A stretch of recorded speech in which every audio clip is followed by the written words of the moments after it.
don't know. I just keep bopping to that music, man. It just gets me going in the morning, right? So anyway, guys, welcome back to the OG's Power Hour. We've got Josh Hedberg from BioAg. Is helping us out, filling in while John Barfello is on courses for the next few months. He's another OG in the industry. He's been growing medically for years for his own use and is helping other people grow and doing it biologically. So, Josh, welcome to the show, brother. Thank you very much for having me. Glad to help. You bet. Tony, what's up, man? Oh, nothing much, brother. Just enjoying the weather change down here, man. It's been nice for about a week. I'm liking it. Well, Joshua and I were talking before you jumped on the back end, Tony, that he's heading to California and might not be able to make next week's show, actually, but he's going to come down and enjoy your weather down there. Yeah, it's nice up here. We were 80 degrees yesterday. It was nice. Yeah, we got to I went and did tried to go and do a vendor day at a new store in Eastern Oregon, and it was the first nice day in Oregon. So it's the first day it's been 70 degrees and since last year practically. So no one showed. Everyone's out mowing their lawn or having fun, or you just can't plan for that type of stuff. We're out sitting there prepping like it's going to be raining. And I was like, this is beautiful out here. But, they just wasn't, I wouldn't have showed up if I wasn't paid to be there. So I can't blame them. So, it is what it is. That's just one of those things you can't plan for. One time BioAg flew me down to Arizona to talk to 3 dudes once at a trade show. Mm-hmm. Was there for 8 hours, had a great time talking with the staff, got them all up to date on stuff, but only 3 dudes showed up. So I was like, maybe we'll wait till Arizona comes calling again before we go showing up at a vendor day in the summertime in Arizona. That was not planned properly. No one wants to go out when it's 110 degrees. Yeah, we get like that here. It gets so damn hot. No one's going out there. Oh, yeah. We get those rarely up here, but when it does, it's like when it snows. It just paralyzes everything. Everybody just stays wherever the hell they're at. Yeah, I actually got stuck in Portland at a truck stop. There was a little skiff of snow that came down while I was sleeping. The cops wouldn't let me out of the bloody parking lot, and it's just like I'm going like, "There's nothing here." And he's going, "Oh no, you can't move. You got to go back and park." It's like, you guys are crazy down there. You don't have snow plows. I mean, come on. The first year I moved to Portland, was a year that we had this crazy snowstorm, and it was the year before Portland voted to not spend the whatever 30 or 40 million to update the snow plows. We'll just keep the 15 that we have that are running, and it's all good. And then that year we got like 2.5 foot of snow. I'm driving home from my store in Salem, and I get stuck under an overpass about a quarter of a mile from Portland. Everything's just stopped. It's I-5, so normally it's 4 lanes. There's 8 freaking semis next to each other in front of me, and they're all stuck, and I got a guy in a BMW who's just spinning circles in front of me, so we ended up chilling there for like, 5-6 hours, until, I just got tired of waiting, and I thought it was safe enough, and I turned my car around and drove the opposite way down the freeway to the next on-ramp and went up that. And I told the guys when I got up there, I'll flash my lights and honk because I'm not coming back for you. But if I flash my lights and honk, that means it's clear. Come, follow, do what I did. And I did. It dropped us off on Barbara Boulevard, which runs parallel with I-5 there when you're going into Portland. Okay. Luckily, it was clear. Not very fun to drive on, but it was still clear enough to where if you had chains or studded tires, you can get through that. But man, that it rarely happens up here. But as soon as it happens, it just cripples everything. This year we had the ice and the snow. The slush more than anything, because the slush will grab a vehicle and literally pull you off the road. Mm-hmm. Especially if you have no idea, if you don't drive in those conditions on a regular basis, like I get to up here. It's a matter of slowing down and being more aware. But Tony, do you guys have snow plows in California? Other than high up in the mountain? Well, not till you get it up in the mountains in areas. Like I live at the foothills of Mount Lassen, and we don't have no snow here. But if I go up a 20-minute drive up the road, they've got snow up there. So it's not that far from me where they have to have it up in Shingletown up here. They get pile drived with snow up in that area. Yeah, I got a friend who lives just down from the Tahoe area, and man, he got like 5.5 foot of snow with that crazy storm that came through. Yeah, we got crazy stuff. Like even in Palm Springs, you can be at the floor, it's 110 degrees, and you go to the top of the tram, and there's snow up there. It's just a 20-minute tram ride up the mountain, and they're snowing up, they're skiing on the mountain and shit. It's crazy. Yep. So Josh, let's stop talking about the weather, guys. Yes, okay, yes. It's enough of that. Josh, how did you originally get into cannabis?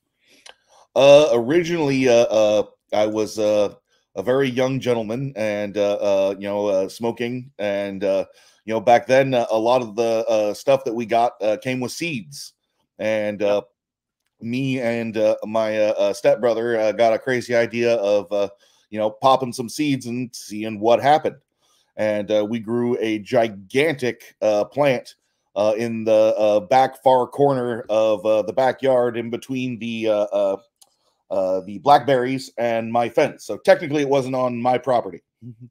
Okay. But the hole through the blackberries to get to this plant was only available through my property. So we grew this giant plant. It got like 12 foot tall. We both got scared and chopped it down before it did anything. Because we didn't know if it was male or female. We didn't even know that there was a male or female cannabis plant. We were just watering it with the leftover fertilizer that was from the vegetable garden that had been sitting in the greenhouse for eons, since Reagan was in office. So we didn't have any idea what we were doing. And then eventually we started. We got a couple of books. What's his name, Clark. A couple of his, and then Ed Rosenthal's was the one that really changed, or I'm sorry, not Ed Rosenthal, Jorge Cervantes. His first book was the one that really kind of changed the game for us when we got it, and really filled in a lot of gaps for our basic knowledge. And then in 2000 and I think it was 2001, a grow store came to Salem. And that was when I met my friend Rick Williams, and that was when I was introduced to people that were professionals, and I went, that's when I started going to the store a lot, and my knowledge just started, everything started to work, because, all the problems that I was starting with were the fact that I didn't know how to build the environment, or how to cultivate the environment, or have a safe enough environment to pull off a crop. And as soon as I was able to do that, it was all, makeshift at the beginning. I believe my stepbrother's first light was stolen out of a church parking lot off of the hood of a mutual friend's car. And then we figured a way to hook a power cord up to that, wrong a couple of times, right once. And that was our first light. And after then we met Rick. And he showed us what a hood was, and what a light is supposed to look like, and how it's supposed to function, and how long it's supposed to be on and not on, and all those little things that you just don't pick up when you're not paying attention and you're smoking pot as a young person. And that was the other thing is before we got hooked up with Rick, usually these all these adventures started with a session instead of he's like, that's not how this gets accomplished properly. You celebrate at the end when you're done. You do not celebrate before you accomplish anything. And that was his thing. He's like, we do that at the end when we're done with work. What if you're practicing, that's fine. You're not learning, but while you're learning, you're sober. While you're practicing, you can practice stoned. There's no problem with that. Get in the rhythm, learn how to do stuff. But if you're trying to remember stuff and trying to get technical, and you need to be sober for that. And that's where we learned that when I would, that's when I started going down to the grow store, not stoned, and started listening to what he was telling me and showing him my results. And that's when he offered me a job. And that's when, I really started learning from everyone. This was in early 2002, I believe. And, cool. from there, it was just then it was just about having a safe space to do it in. First it was my little apartment, in South Salem where I had my closet. And back then, when I started, I didn't have a place to flower, so I had moms, and I had my cuttings on the shelf above the light where I had my moms, and that was it. And so we had to find places to sell cuttings to. So I had to meet growers, and it was about a year and a half before of growing just moms and cuttings before I met a couple people that I could sell cuttings to. So I got pretty good at taking cuttings and keeping my moms happy in my little space in my apartment. But I couldn't afford to. Back then there were no carbon filters. All we had were ozone generators. And I couldn't even come close to being able to afford something like that. Because like the cheapest one was like $250, and that was like my freaking rent back then. The early 2000s. But sharing an apartment with friends, but and I didn't want to stink the place up, because back then there was no such thing as a medical card. So you're for having just that little thing, that's a little 2 years what you were looking at back then. So I didn't want to risk anything or more than was necessary. But after that, after taking cuttings, and back then everything I did was in hydro. The first systems that I ran were all aeroponic and deep water culture, because they had to be contained in small spaces and closets and small areas that were built out, but nothing bigger than like 6 by 2, by about 5 foot tall. So those so a tote, a Rubbermaid tote with a simple aeroponic system in there, fit the bill. It was just a high maintenance and low forgiveness, which is good to learn with, but not good to live with. Yep, no doubt.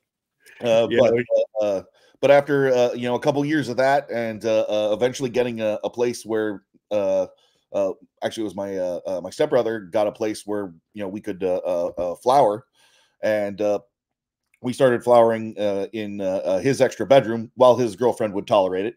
That didn't last too long, but it did last for long for us to learn that flowering plants and aeroponic system is fun, but it's not a good way of consistently making money, because as soon as the electricity goes out for more than a half an hour, you got some pissed off or dead plants, one of the two. So we started looking for more forgiving setups, and after that, that was right about the same time as I met Rick, and he showed me a garden that was the first, what I would call, professionally set up garden that I had ever seen at that point. And that was it was a 2-car garage that had 2,000 waters on light movers, the linear light movers with the big umbrellas, and each one of those I'm sorry, there were 4 of those, and each one of those covered a 4x8 tray, flood tray, and in that tray each tray was 20 5-gallon buckets filled with pea gravel. Right. And he set that up on a non-recirculating system to where it would feed about 45 seconds to 30 seconds every hour. Just to run through the rocks, transplants this cutting into the thing, then dumps it out, scoops up new gravel. Very simple to do. And he was getting about 5 pounds of light back then. Nice. And this was a nice, properly set up room. It had a good intake, good exhaust. It was at the coast in Oregon, so air conditioning wasn't required. It had several dehumidifiers, small ones, because they didn't make big industrial ones back then. And that was really his main goal, was keeping the humidity in check in dark and in during when the lights were on, because at the coast in Oregon, it's 90% humidity 90% of the year. So mold is the biggest enemy, but as long as you can keep it dry, that's a pretty easy way to for success there. And he had a well insulated, well built space, where everything was put together. There was no half-ass wiring or plumbing or everything ran to waste. Everything was plumbed through 55-gallon drums. It was eye-opening. Well, going from the little system you had in your closet to seeing something that's purpose built, it's an eye-opening experience, I would say. Would you say, Tony? Yeah, once you learn or are shown the right way to do something, it blows your mind a few times. I remember bringing people into my garden, showing them. There was a kid that I was mentoring, and he was growing with every compact fluorescent light he could find. Like he's painting everything in his room white because he heard it reflects better and shit, but he's just like destroying everything. And I'm like, just come over and look at my garden, man. I know you think I'm just trying to be an asshole or something. I don't know why you won't listen. Like, I've even offered you the equipment to take and use. I have so many other things. Like, just come over and look what I can grow and shit. Like, and if you're trying to get to that point, you got to step out of the realm that you're into right now, because it's not ever going to work for you. Once you understand that there's an actual way to grow plants, period, not just get some weed, like vapor pressure deficit's a real thing. Learning how to control the amount of PPFD that the plant's using per day in the DLI. You can save electricity. You can grow faster plants. Like understanding how the plant sequesters carbon, so you can run your lights more efficiently during the time period that's cheaper in your area. Like just teaching people basic business to bring into their garden, to instead of being, like I said, stupid stoner, you can be an enlightened connoisseur, man. You could grow the best weed you want, but what you're doing and the way you were trying to get to it, a lot of times it's because you don't have information. At least in my day, you couldn't find that info. You like he said, like to get to a garden store was a hard thing to do here. We did not have that option. Like you did not want to go down there and have your vehicle saw. So there was really no one to talk to unless you were willing to speak to old farmers. And I was lucky to live in an area that's filled with farmers. So as a young kid, I was able to talk to the all my friends' parents that had farms, and I mean like 3,000 acre farms, huge places, and learn that plants in general need specific things. Instead of trying to just be like weeds, this special thing that I got to do this one thing for. I need to learn how to grow plants before I start trying to direct a garden into producing more cannabinoids. I feel like it's always a better option to learn how to farm than to just grow wheat. Absolutely. You know, and those were the big gaps back in the day that everyone had. It wasn't that they didn't know how to water plants or use fertilizer. It's that their lights, they didn't know how much light covers how much space. They're trying to cover a whole room with a 400 on a light mover, or they got 5,000s crammed in a closet. They think that's going to give bigger buds, in my case, they always get to that point where they need an electrician to come in to wire up a 240 outlet or something like that. And then, too scared to try it and too scared to find an electrician that can help you. Eventually I got to the point where, I had to learn how to do that shit myself, back in the day, you had to be a jack of all trades. If the plumbing broke and you had a crop in the basement, you're not calling a plumber, you're not calling a landlord. You're that's why the clubs were great. You could find those people with those actual jobs that were willing to come trade for herb or weren't going to say nothing. Like we had a guy that was an electrician that was on squad all the time. So anyone that was a member of our club could set up a time for him to come over there and help them set up a new panel if they needed to, or just let them know that they weren't going to burn their fucking house down because they're renting a place at least. Like once we educated them into needing to know they should actually be checking this out. Like, how many amperages can you run through that system? Do you even know? Like, don't be running 2,000s off of a fucking bedroom plug in the wall. You have a dude come in there and add another fucking fuse to the panel and grow that shit safely. Like people were like, but exactly what he said. Who do I call? Or we're afraid to call someone because at least here you could get busted if you called the wrong person. They were going to turn your ass in. The guy that put my pool in and put the fence around my pool, when he got the check and it cleared, he called the cops on us for 12 plants, and we got busted that way. So it was a real thing to be scared for that shit because it could happen to you at one point. Absolutely. And in some states, it's still like that. So to have somebody that like that even if they're going to take cash money, but that they're safe, is something that's it's better than knowing a good breeder out there, man. I'm telling you. Yeah, but once you get that room dialed in, and it's as hot as I want it to be, it's as cold as I want it to be, the humidity is where I want it to be, and the plants, they'll, now is the easy part. Now you get to grow plants. It's building out the space and making sure that it's dialed in. That was always the hard part back in the day. Now you can hire professionals to help you with that, especially if you're a commercial guy.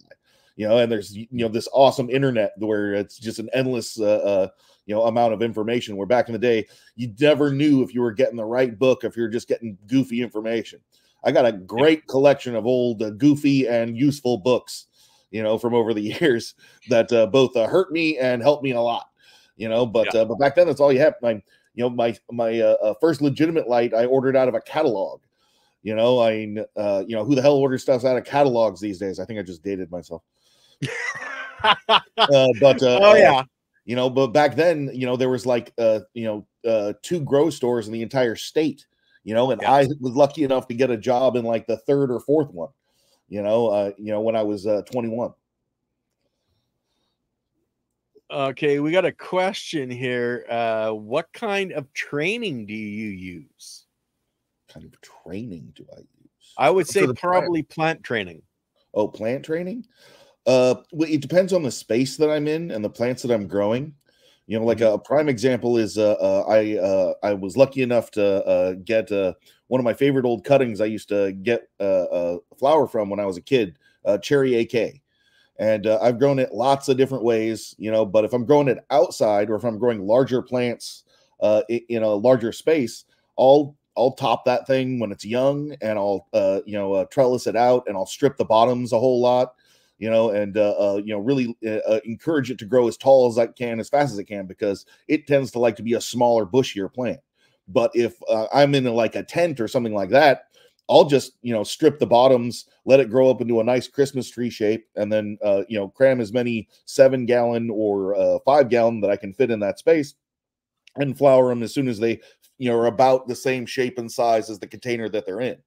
That way I get a nice little Christmas tree. And I found if I top that variety during that method, I get less, whereas if I leave the center dominant cola, it works, better. But every other variety I grow is the opposite of that. If I don't top it when it's young and I don't encourage more sites, I'm going to get a lot less, because it doesn't do that center giant cola thing that the AK has been bred to do for the last, 25 years, since it came out. Oop, wrong one. Cheers. And most of the time I like to do that. If in a perfect world, if I'm setting up a space, I'll use a smaller tomato cage or pepper cage that's only about like, let's say 2.5 to 4 foot tall, and I'll train my plant to grow as wide as it can in that. And I want to keep it about 1/2 foot from the top of that before I flower it. And then the top of my trellis in my flower room is the very top of the cage, so I just slide it right under there when it's time, and I've already got this well-established wide plant. And then as soon as it jumps through that trellis, it's already right there waiting for it, and then I got another one on top of that if I need it. Just depends on how large a plant and how much space I have to allow stretching in flower or early and I bed. think that's one of the main keys, and I think Tony would agree with us, is that it's strain specific, how that strain grows out to when you're going to top, if you're going to top, if you're going to scrog it, or how you're actually going to do it. It really depends on the strain and the space that you have, your available space. Like ton of flower after topping a plant for height management, and that's back to strain specific, really. Would you agree with that, Tony? Yeah, like if you top a deep chunk today, you're going to have to wait 60 days before you're going to flip it. If you top a haze today, you better flip it tomorrow, because it's going to spread 400% in your room. So it comes down to cultivar specific and gene pool. What are the specific genetics in that plant, and which way does it actually lean? Was it line bred to be on the shorter side, or was it line bred to be onto the haze, which is on the taller side? All those things. And which mix did you get in your seed? It's almost, what it really comes down to. Yeah. Is it one of those wide open strains where even the buds close to the bottom get hard as a rock and you don't want to strip it? Or is it one of those ones that just produces fucking garbage once you get, within that bottom 2 foot towards the medium? I mean, that's real strain specific. Like my Cherry AK, I have to strip the bottom 2 foot because there's nothing there. Everything happens in that top, 2.5, 3 foot. And if I get rid of that garbage down there, I get rid of all my problems with powdery mildew, with mold showing up. If bugs are going there, it always starts there. And if I get rid of that, I do the same thing. Yeah. You know, but you know, whereas with you know, I grow a strain that my friend bred called Wasabi, and it's a Chem Dog dominant strain that's crossed with a Banner, and you know, it's so spindly and wide that, you know, if you just take out some of those big leaves, the stuff at the bottom gets hard as a rock. So there's no point in taking that stuff out, especially if you get a little bit of, you know, more light on the underside, underlighting or any of those fancy pants tricks. You know, that stuff gets hard as a rock. Why cut it off when it's going to be just as good as the stuff that's half a foot from the bottom? But those are, you know, rarer. You know, most of the time, you know, you're stripping that shit, you know, but it just depends on if you have the advantage of having a room that's built out to, you know, take advantage of those things where you can get more out of the bottom of your plant, or, you know, especially if you're in one of these compact situations where you're limited in height or growing in a racking system. You got to do stuff a lot different then. You know, at that point, you're trying to, you know, take all plants and try to fit them in this one box, and certain plants are going to work and certain plants are not. You know, and you know, and certain plants are going to thrive and certain plants aren't. You know, all plants will adapt with time, but is the juice worth the squeeze? You know? Yeah, exactly. So Seedman or Seeds to Stems wants to know if you're willing to share the nutrients you're using or when you're using in hydroponics, because oh, absolutely. I think you've switched to soil now, but let's go back to the hydroponic days. Oh, absolutely. I used my favorite hydroponic formula by far is the Genesis formula by Green Air Products. It has recently been rebranded under the name Newt's Nutrients, but Green Air Products was the first company to sell like ozone generators and thermostats. They were the black boxes that everyone had back in the day that connected your CO2 and ventilation system together. They also were the first company to make hydroponic nutrients for hobby gardeners. And it was also the first one that was specifically designed for cannabis. You know, with the old Genesis formula, it had enough calcium and magnesium to where you didn't have to use CalMag with it at all. I mean, you're only using the only supplements that I used with that system were for specific effects and enhancing, not for that I had to use them. You know, you could use the Genesis formula just by itself, and I had fantastic results with it. You know, but if you add a couple supplements with it, you can easily add a lot to your yield, and particularly a lot to your quality at the end. You know, so what I would use is the Genesis formula is a 3-part hydroponic mix where you've got a base that you use all the time, and then you've got 2 different grows to choose from and a bloom, and you use them in equal parts. So you use base and bloom in equal parts, or you use base and grow in equal parts. And the 2 different grows that you had to choose from were different types of nitrogen. So one would encourage larger plants and larger growth, and the other one was for smaller boutique plants, sea green. Okay. You know, encourage shorter, stockier growth. But most of the time I use the red bottle. I don't remember which number that was, but that was the one that grow bigger, because I was always growing medium to larger plants back then. I wasn't doing much sea green. Except for where my mom's were. That was kind of lots of little plants because closets. But I would usually run several supplements with that. Like I was a big fan of a product called SM90 back then. I loved running that with all my hydroponic systems. It was a horticulture oil. It was originally designed as a spray, but it smelled wonderful. And when I added it in my reservoir at like 1 mil to 2 mils per gallon, it would coat all my lines with this oil, and it would prevent bioslime from building up from my organic additives. And then I would add, usually back then, I didn't have a source for fulvic acid, so I was using humic acid, which is dark in color. So I'd use a lot less of it, you know, but I'd use it more often. And I would also add small amounts of seaweed, depending on, again, how often I'm changing out my reservoir and whether it's a recirculating versus non-recirculating. Non-recirculating, I really cut my my organics back to just foliar sprays, or I'm sorry, recirculating systems. Whereas with non-recirculating systems, you can use a lot more in your reservoir because you don't have as much to clog, and you can use redundant filters to prevent clogging, or use bigger lines that just won't clog.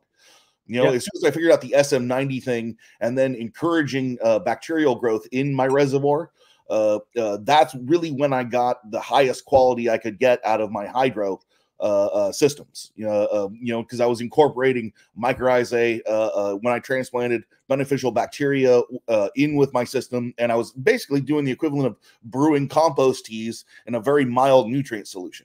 So when I would start off, I would be 80 to 90% chemical. And as I got further into my cycle, especially in bloom, it would transition to more and more organic material. And as it got more and more organic, I'd have to go from cleaning up my reservoir every 3 weeks, 2 weeks, week. Every time I changed it, every 3 days. you know, so it just depends on how funky and how much willing you were to go down the rabbit hole to clean all that crap out. But as soon as I figured out the non-recirculating thing, it got way, way easier because everything's hooked to a trash pump. Then it just sucks it out and pulls it out to the drain. So, you know, I could use all these different guano teas. You know, I was a big fan of filtering bud swell and using that in my flower, using it with a lot of humic acids and a lot of different seaweeds, amino acid supplements. I didn't know what they were, but you know, that was about the same time that a little old lady came in to the garden store about 2003 or 2002, and she was from the Orchid Society, and she wanted 2 things: she wanted seaweed and she wanted silica. And I'm like, what's silica? You know, so I ended up ordering her some Protec, and I got a sample bottle, and I took it home and started doing foliar sprays with it and seaweed, and was completely blown away with what I saw. So I started adding that in with my reservoir as well, you know, because it was a natural pH up, and that was always the fight with the hydroponic fertilizer, was always dropping down too low in the reservoir, especially with organic stuff over time, you know, particularly when I got it heavily aerated like you had to with all that organic stuff. You know, but it was a very fun system. You know, I had a friend across town who would do everything in he would do 5-gallon buckets of loose rock wool back when you could buy bales of rock wool, and they were like $45 a piece. For the longest time, when you could get those, I never understood why anyone used those blocks, you know, that were like $3 a piece. I was like, why wouldn't you just fill a pot with this stuff? This is way cheaper. You know, we used to fill up when we do sea green beds, we'd take like 3 of those bales and fill up a 4x8 tray and plant like 60 plants in there, you know, veg them for like, you know, 4 days and then flower it. You know, and that was an easy way to get, you know, 2 or 3 pounds out of a 4x8 tray with, you know, just hand watering, you know, going in there twice a day and watering that giant mass of rock wool because it holds so much water. You know, that was super low tech hydro back in the day, and that worked great. You know, it just cost, you know, nowadays you could never afford to do that with the, you know, it'd be like, you know, $500 worth of rock wool or $600 worth of rock wool. Weed ain't worth that much no more. Yeah, no doubt. Right. So you've switched into or you've always basically been more stepping towards the organic as you've been progressing in your growing life. And now you're pretty much, you know, consistent, more of a living soil than hydro, right? Yeah, well, I did have a period. There was a time there, especially when medical kicked in, and I was, you know, I was making good money with my garden, and I fell into what I would call bad patterns. You know, ease of use, ease of gardening versus quality of product. You know, so I was using supplements that would give me bigger yields, PGRs particularly. You know, I was using less and less organic stuff just to have a cleaner reservoir and less maintenance at the end of the day when I came home from work, and my quality suffered because of that. And I didn't realize how bad it got until a friend came over one day. You know, my friend who I always share cuttings with, and we do the identical thing. And his stuff was twice as good as mine. I had twice as much as him, but his stuff was way better. And I'm like, oh, this sucks. You know. The other thing that I learned was I was using these PGRs. These back then there were a bunch of them. There's Phospholode, there was a Bush Doctor, there was all these different, you know, and there were growth regulators that were meant for non-edible plants like hibiscus and stuff, so they could sell them to Costco and keep them small, you know, so they could fit them on a shelf, you know, and fit a ton of them in a truck. But they're toxic and they're not meant for anything you eat. You know, but these guys were using it on weed because it made pot plants stay really, really short as soon as you add it to it. And that bud that was this long is now this big and that wide and hard as a rock. You know, so your yields would go way up, but it would kill your trichomes. So they'd sell you all this stuff to get it more frosty after you fucked it up with the PGR. You know, so I got on that treadmill, not realize, and I was doing it to my whole crop, so I never realized, but I ran out. So I could only do like 3/4 of my crop. So I had a whole row of Bubba Kush that didn't get that shit. And instead of doing these, you know, like Nerf footballs, it did these little broomsticks that were purple as fuck and tasted amazing. And they burned to ash instead of a dark, dark coal. And I'm like, I'm keeping this and I'm never doing that again. That was your kick in the ass, Josh. Well, the simple fact of the matter is theirs was better. And I could not have that. You know, I could be as good, you know, but not better. You know, not when they're growing the same strains as me. It could be a better strain because it could be better because I didn't have it. But no, not my friends growing the same stuff as me. This cannot stand. You know, this could not stand. So I had to revamp my whole thing. And that's when I discovered, started experimenting with living soil. And I noticed that a lot of the plants I didn't like to grow anymore that my friends were growing, when they grow them in soil, they're fire. They're a 10. When I grow them in my hydro system, they're a high producing 6. You know, they lose their flavor, they lose their thing, but you know, they got the pretty, they got the hard, they got the dense, but where did all that killer flavor go? Where did that killer burn go? You know, where did the shelf life go? You know, that was the other thing. It was like a fucking kick in the ass, you know, getting to those last 3 jars and, oh shit, I got to discount this. This doesn't smell like nothing. It smells like hay, you know, but then I go pop open an old jar of some soil shit I grew outside 2 years ago. And I'm like, oh, it smells great. Yep. So Tony, Silly Lily wanted to just coming to terms with the facts that I wanted high quality stuff for me to smoke and my friends. And, you know, that was the path that led me to living soil and mostly, if not all, organic gardening. Yeah. So Silly Lily wanted to know, Tony, we know you've grown in hydro. Have you ever grown in an aquaponics or an aeroponic system? Yeah, I've done all kinds of different shit. When I used to run the club and I was the consultant for the club, I had to understand all the systems people were using. If someone came in with some shit, I'd have to set up a garden somewhere with it just to try to figure out why they could be failing or why they were getting better weed, whatever was happening. I tried to learn everything, different fertilizers, different styles of hydro, different ways of like from thin film technique to deep water culture. Just growing with water is not always the same. So no. People would come here and tell you they're growing hydro, and you'd ask them what style they're utilizing, and they're like, "What do you mean?" And then you're like, "Well, there's different ways. Like if I tell you how to use a thin layer technique, and you're using deep water culture, it's not going to equate none of the stuff that I'm talking about." And it's hard. Everybody uses a different technique because you'll come from different walks of life. Like a guy that came from like a fish background, he's going to want to go straight into an aquaponic system, period. He understands water better than he knows anything else. So to him, that's going to be easy. He understands it's working to clean in the system already. I don't have to teach him that. He doesn't end up waiting until it fails from bioslime building up, not knowing why it's there. The organic guy that shows up from learning from his grandmother and never even understood that you could grow plants just straight in water. He understands the soil system real easy. So it's not so hard for him to understand that he's going to see living things in the soil, which would freak out a hydro person or an aquaponic grower. Like as soon as you see any kind of bug from that system, when you start, you automatically start freaking out. When an organic guy sees that and like he doesn't care, he can automatically can tell if he's got orbital mites or if he's dealing with aphids. You know, some people won't even understand that coming from a sanitary indoor growth system. And once you get a chance to move outside and start seeing things that just don't show up in a good sealed room, like you should have a clean system that you shouldn't end up seeing nothing if you're set up correctly, from powdery mildew to fusarium all the way down to the in there. If you know how to run a system indoors, it's not that hard. It's when you start slacking that makes it very hard. It's way harder to get rid of bugs indoors once it shows up and you don't understand the source of them, like where they came from. Now, Josh, you'd mentioned you'd done aeroponics. Did you ever do the aquaponics side of it? Yes, I have. I have experimented with aquaponics several times. It's a fun little balance there. I think it's a lot more productive if you're growing vegetables as opposed to cannabis because of the heavy metals that inevitably build up in an aquaponic system over time. But I really enjoy aquaponic systems. I think they're very, very cool.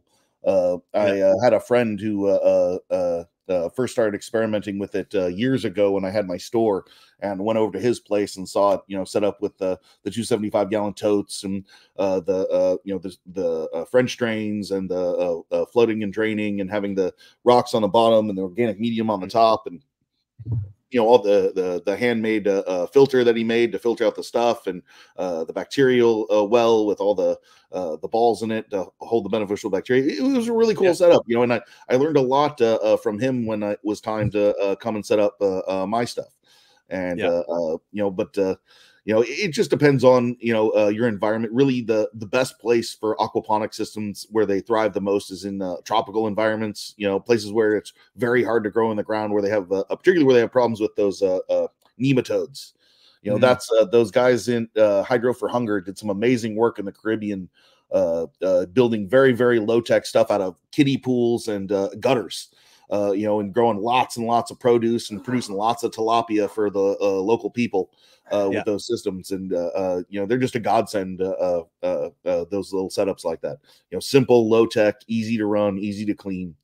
Yeah. You know, and a symbiotic circle, you know, so where you're not buying a lot to go into it other than the infrastructure itself and maybe a couple things to keep it clean and to, you know, boost them up a little bit. Well, I know I added worms, composting worms into my aquaponic system. And, you know, they kept the everything clean and added more nitrate and more conversion, more biology into the system. And then every once in a while, one would get washed down into the fish tank. And guys, just to let you know, worms actually can live in water as long as the water has enough oxygen in it.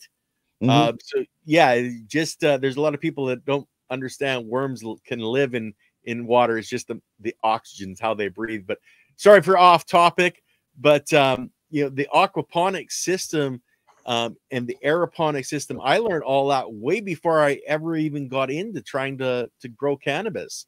I looked at that for vegetables, deep water culture, lettuce, etc. Have you guys heard much about the horizontal farming where it's level after level after level? I just watched an interesting show on YouTube where a lot of them are crashing because the cost of production is so high in an urban area and the cost of in a farm field is so low, they just can't simply compete. Yeah, the only places that those systems are really thriving are places where you can't grow specific crops outdoors.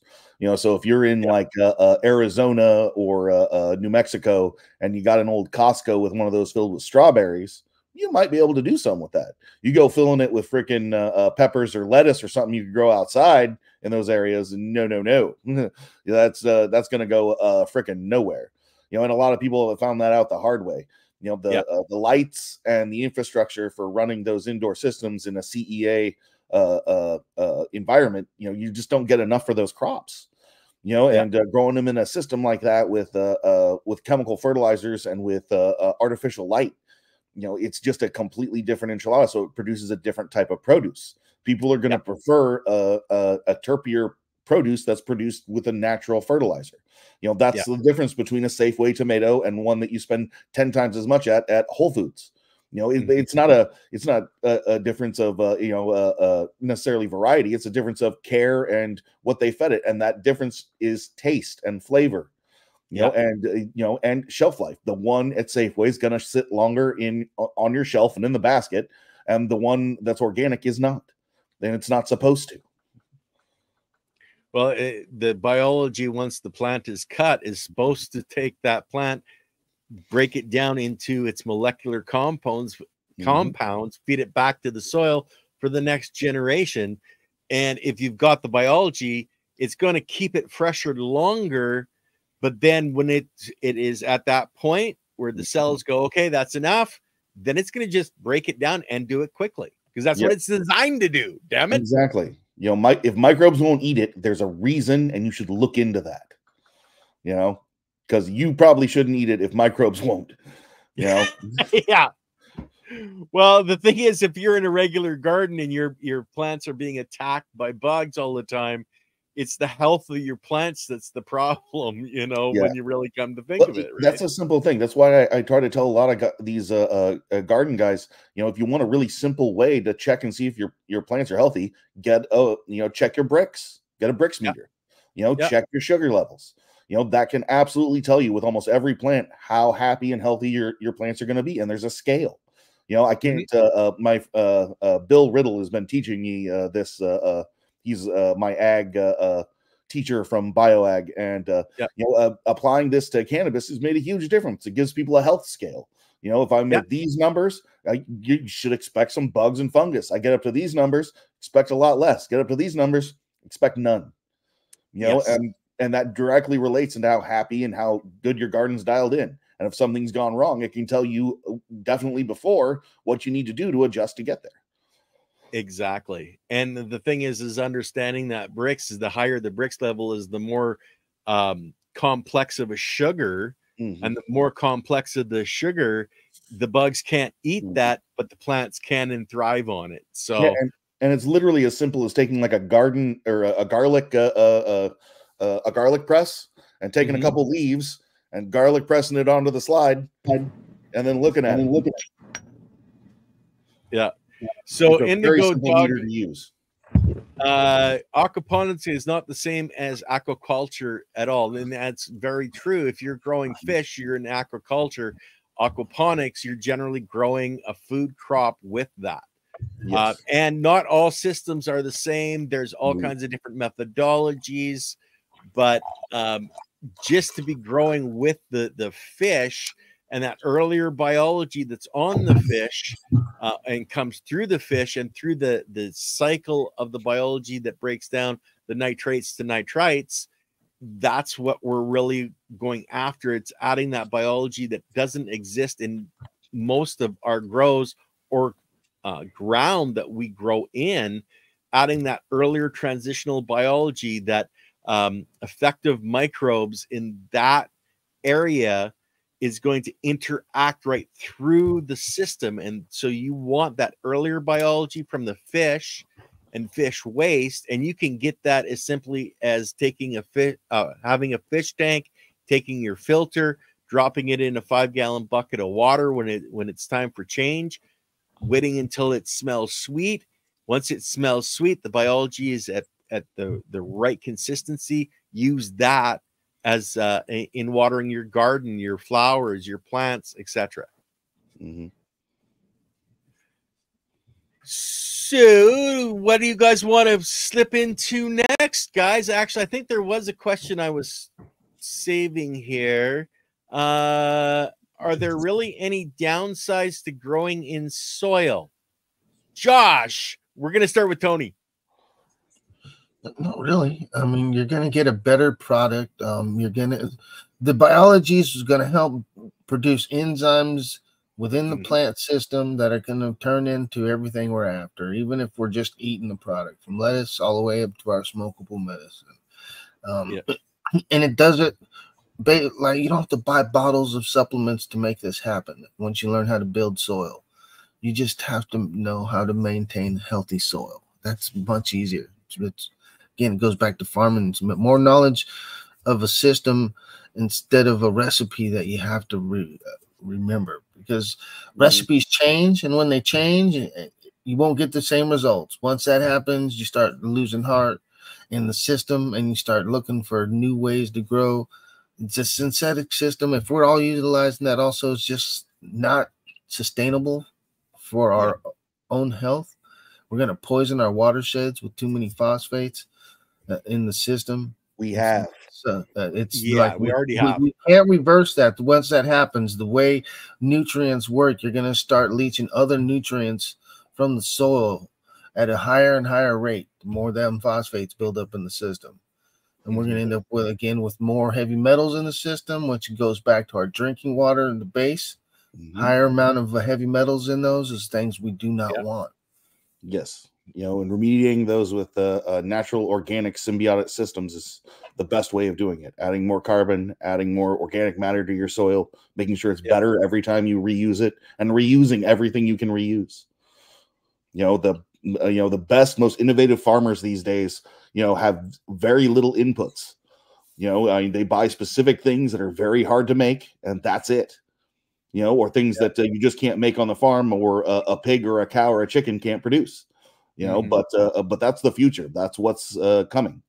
I've been fortunate enough to work with some of the largest no-till farmers in the world, and most of them only buy anywhere from 3 to 5 items for thousands, if not hundreds of thousands of acres. And most of those are just either specific bacterias, molasses, humic acids and fulvic acids that are harder to produce, you know, on a farm scale. And then, you know, that's it. Everything else comes from the compost that they produce, that is from the pigs that they grow, and they get the benefit of both harvesting livestock and what they're growing, you know, and what they grow biology across the board is higher quality and is better than anything that's produced with petrochemicals. Yeah. So I want to address a little, actually it's going out, the question was going out to my wife, Silly Lily, but is foliar worth it, or should I mostly feed through the rhizosphere? And I would say it's a mix, a combination, but foliar is giving your leaf and the biology in it the exact thing that it needs when it needs it. It doesn't have to transplant anything through the plant. It's feeding it right there where the cell is being built. So foliars are definitely an advantage, especially in crops like cannabis, or if you're growing in a greenhouse, because you can really easily do your foliar sprays.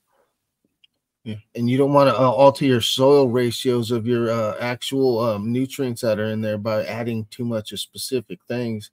Especially with chasing deficiencies, when you can hit it with a foliar instead of trying to go through the rhizosphere, which could just cause more deficiencies from having unavailable products. Take things further out of balance. Exactly.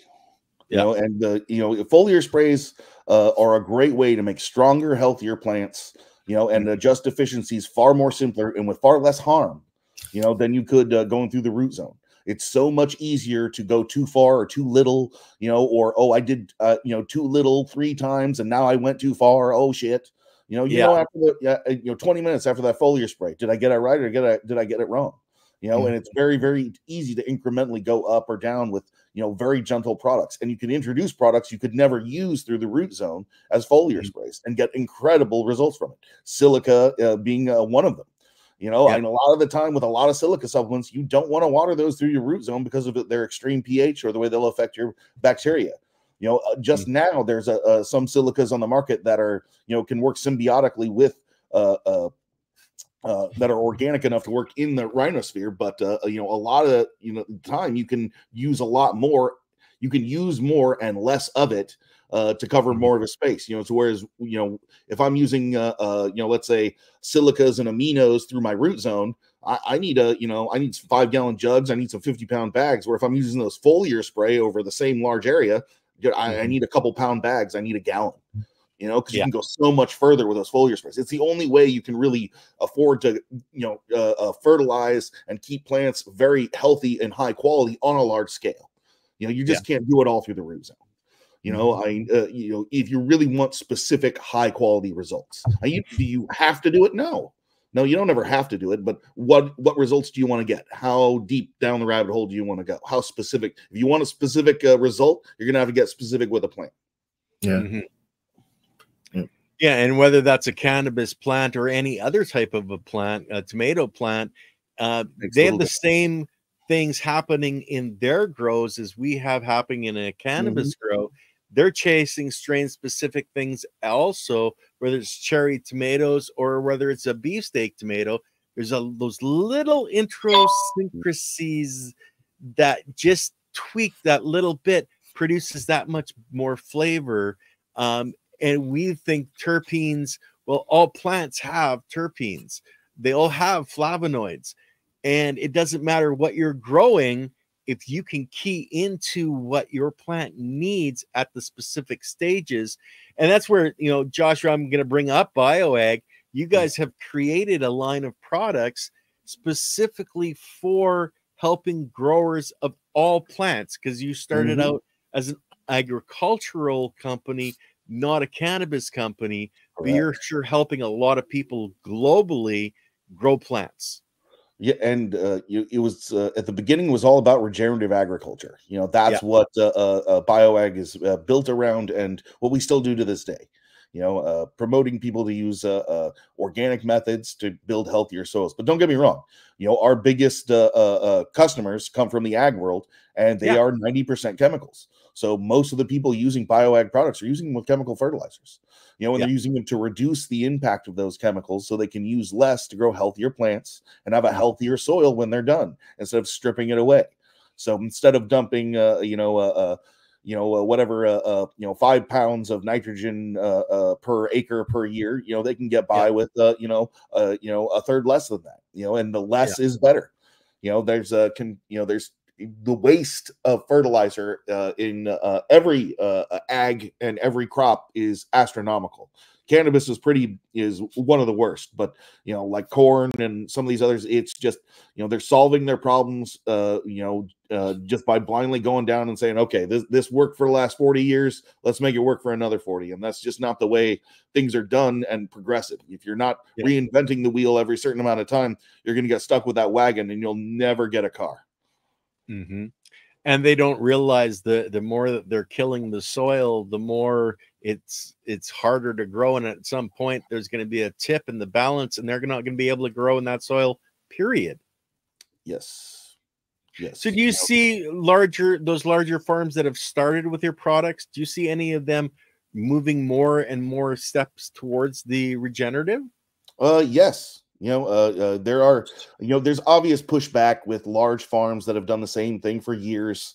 They're run by older gentlemen that are stuck in their ways, and they're not trying to learn anything new. But their sons, their daughters that you're starting to, that new generation is taking over, they're all into, what was granddad doing? Why did he have pigs and dad never did? Because, he was a kid on a pig farm, not an adult. That means you don't want to grow up, you don't want to live on a pig farm if you grow up on one, but, that grandson figures out the benefits of having that livestock in with that crop, and the benefits of, having an organic produce, or having organic stuff. There's just a better margin for it, and it's cheaper to do in the long run. It costs more money up front to adapt to it. Initially on a large scale, but once you get on that cycle and you get it going, you're not buying that stuff. You're not buying those herbicides. You're not buying all those chemicals. You're not needing those $20 million loans every year. You're not spending 20 million to make 5. You're regenerating everything that you got. But because of that, the guys down at the co-op aren't going to be as friendly to you as they once were. Yeah.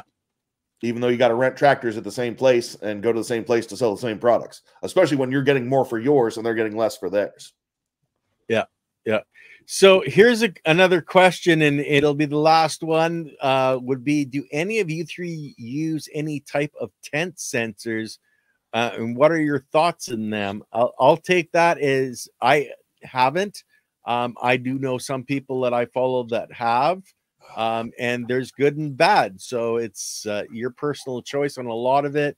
Tony, how about sensors for you? Oh, you're muted, bro. Yeah, I don't use tent sensors where I'm at.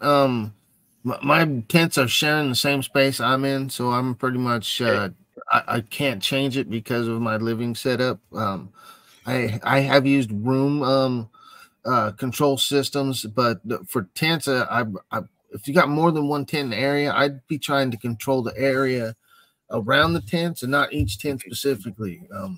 You want to be able to have a large area that acts like a bladder room to bring in controlled air and expel that into a larger space, which then is easier to control than trying to get that little area into a specific vapor pressure deficit. You're going to use way more electricity, more triggers during the system, more failure points when that happens. So for me, I'm always about trying to control the larger area and not just specific tent setups. Josh. I think you put that perfectly.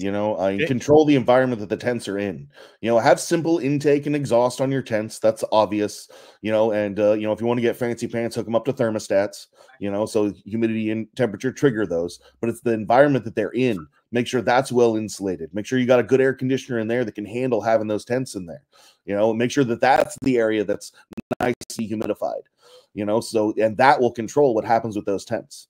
That's just setting up a couple of tents in an uninsulated garage is a great way to have one good crop a year. And if you're only setting it up for that one time where it's perfect for those couple months, that's great.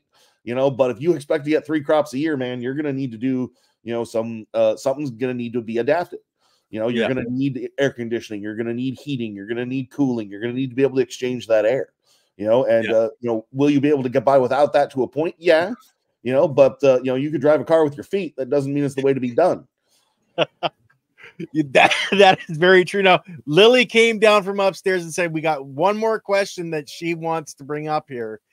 Is it wrong to assume when you have a higher pH in the soil, you can use more ferments for nutrition or nutrients since they lower pH? Any thoughts, guys? In general, I suppose. But Well, that's kind of that depends. There's a lot of depends there. If you're talking about organic soils, they regulate their pH, so you can use very low pH organic inputs, and they're not going to affect nothing at all.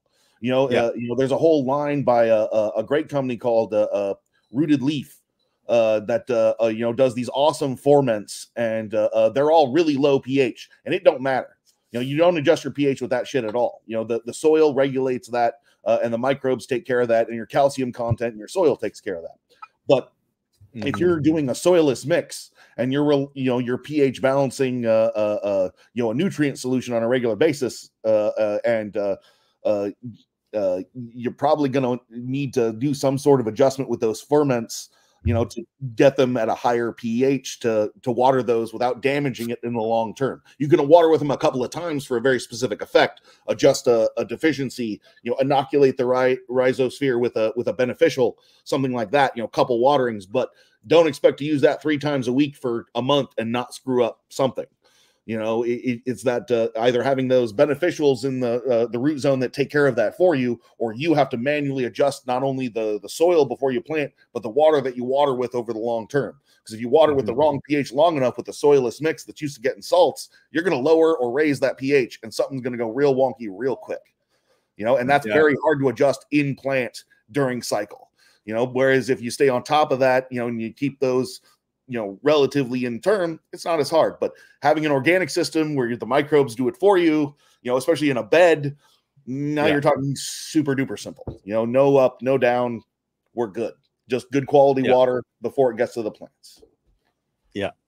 Well, and it's the biology, and guys, understand that actually at the root hair itself, the biology will manipulate the pH that surrounds that root hair.